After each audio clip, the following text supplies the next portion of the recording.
In this tutorial, you will learn how to label Eppendorf tubes and add DNA sample, primers, and reagents to the tubes.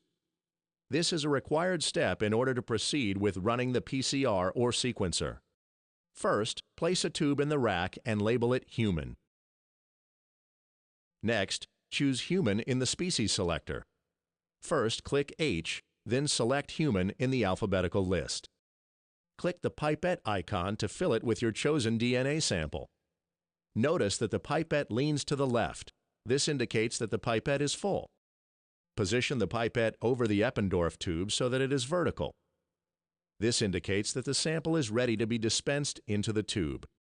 Click the pipette again to dispense the sample into the Eppendorf tube. The pipette will lean to the right, indicating that you have filled the tube with sample and the pipette is now empty. Open the primer projector and select the specific pair of primers required for successful gene amplification. Click the pipette to once again fill it and dispense into the Eppendorf tube.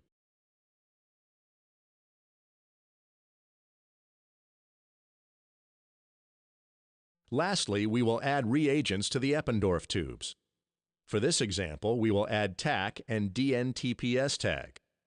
These reagents are necessary for a PCR experiment. Please note that in a real experiment, the correct amount of each reagent is important.